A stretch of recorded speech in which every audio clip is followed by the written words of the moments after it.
Today's topic of discussion, environment. Listen to me when your outer world keeps pulling you back. Because you've done the work, you've read the books, and you've watched all of the videos, and you've genuinely felt like yourself is finally shifting. And then you'll walk back into that same room, the same house, the same group chat, the same friendship group, and you'll walk back in and have those same conversations with the same people. And then within hours, or sometimes even minutes, you're back to being that old version of yourself once again. And you don't fully understand why. Because that inner work, it felt real. And the shift, that also felt real. But here is what is happening. Your environment, it isn't neutral. It never has been. Every space that you spend time in and every person that you are spending time with is constantly sending your nervous system a signal about who you really are. And if those signals are still broadcasting the old version, the environment, it wins every single time. And it is not because you're weak. It's because that is how identity actually works. And in this video, I'm going to show you exactly how your environment and all of the people in it are shaping your identity. And then I'm going to show you what to actually do about it. So this is why your environment will always beat your willpower. You've been told before that the answer is willpower. Push harder, want more, just be more disciplined. And willpower, it is real and it does exist. But here's what no one is actually telling you about it. Willpower is a finite resource and it does run out. And when it does run out, when you're tired, stressed and overwhelmed, and at the end of a long day, you're no longer making conscious decisions anymore. You go straight back to default. And what you're defaulting to is not your best self. And it's not your goals. And it's not that version that you're always trying to become. You default to whatever your environment makes easier. So if your environment is making the old behavior easier, you're going to do the old behavior. If your phone's on the desk, you're going to pick it up. If the junk food is in the cupboard, you're going to eat it. If the people around you are doing what you're trying to stop doing, you're going to do it too. And it's not because you're deciding to, it's because your environment decided for you to before you even got the chance. And this is why two people with the exact same goals, the same knowledge and the same desire can get completely different results. One of them would have changed their environment and the other one didn't. So you will never out-willpower a poorly designed environment. The environment, it will always win in the end. The only question is whether it was you that designed it or whether it designed you.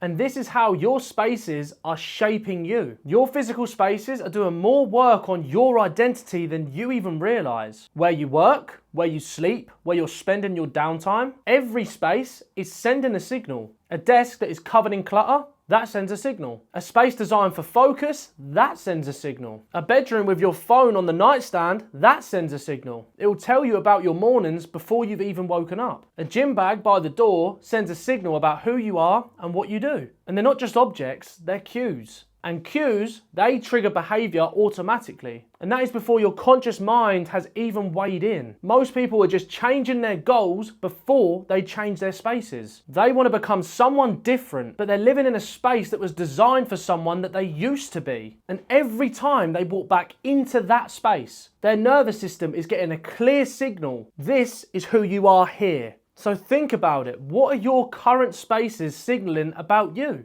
Not the spaces you aspire to have, but the ones that you are actually in right now. What are they saying about the person that actually lives here? So remember, your environment, it is a mirror. And right now, it's reflecting back to the version of you that existed back when you designed it. And it is not the version that you are trying to become. So you can do all of the inner work that you want, but if the mirror hasn't changed, you'll keep seeing that old version looking directly back at you. Now, this is the part that most people find really hard to hear. The people that you are spending the most time with are shaping your identity almost more than anything else. And it's not because they're doing anything deliberately, because proximity, that is influence. You'll absorb the standards of the people that are around you. Their habits become normal to you. Their version of normal effort becomes your version of normal effort. And their version of good enough becomes your version of good enough. But you don't notice it happening. Because it doesn't just happen in one moment. It will happen over 1,000 small ones. A comment here, a shrug there, and that's just how it is, repeated response. You'll hear it enough times that you'll just stop questioning it. So by spending enough time in a room, you will start operating at the average of that room, where that average is either rising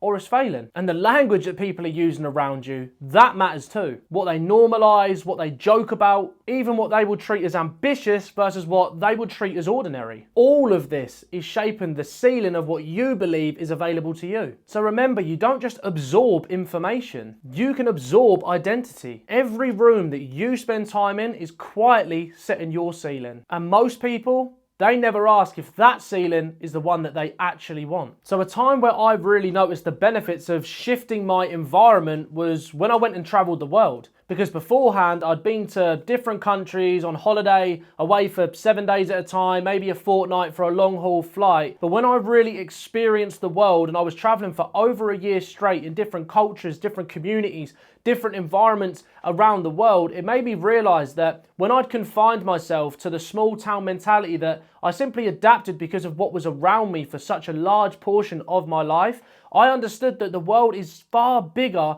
than I perceived it to be. And I realized that there's people from all walks of life that think a different way to me. They believe different things to me. And it gave me an insight that made me realize that I do not need to be the sum of the people that I'm hanging around with because of what my environment was providing for me at the time, which enabled me to then get into different networks, different communities, which enabled me to expand my journey and expand my reach and expand my mission of what it was I really wanted to achieve, just by shifting all of the people I was speaking to and the environments physically that I was keeping myself confined to. So by changing my environment, that was the biggest key differentiator between where I was on bridging the gap to where it was I was trying to be, not just physically, but also on the mental plane and the spiritual. So here are 4 practical moves on what to do to actually shift your environment. Number 1, audit your spaces. Walk through the spaces that you spend your most time in. Not through the eyes of who you are now, but through the eyes of the person that you are becoming. Does this space reflect them? Does it support them? Or does it reflect the version that you're trying to leave behind? Pick one thing to change this week. Just one. A physical cue that signals the new version to your nervous system every time that you walk past it. Number 2.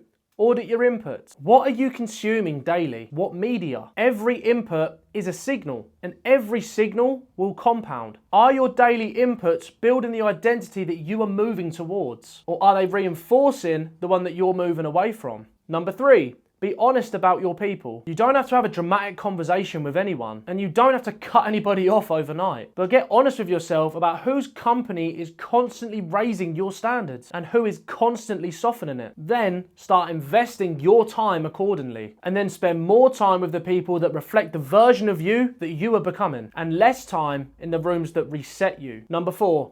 Build new rooms. Actively seek environments where the version of you that you are becoming is normal. It could be a community, a group, a coach, even a room full of people with the mentality that you're trying to build towards. You won't just absorb information in those rooms. You will absorb identity. And the standards, they'll become normal because the ceiling, it moves. So find those rooms and get in them. So listen to me when your outer world keeps pulling you back. You're not weak, and you're not inconsistent. You're trying to build a new identity in an environment that was designed to hold the old one. And that is one of the hardest things a person can do. So change the environment, change the people you're around, and change the rooms that you are in. Not because it's comfortable, because your identity, it doesn't just live in your head. It lives in the spaces that you inhabit and the people that you are around. Those new standards will become normal to you simply by proximity. So design those things intentionally, and the identity shift that feels like such a struggle right now becomes the path of least resistance. So that is the work. And the next video, it goes one layer deeper into how to actually step into the new version of yourself before you feel like them. So drop a comment below. What is the environment or the person that pulls you back to the old version of yourself the fastest? And name it,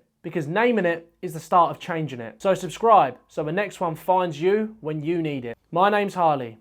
Do the work, trust the process, and I'll see you in the next one.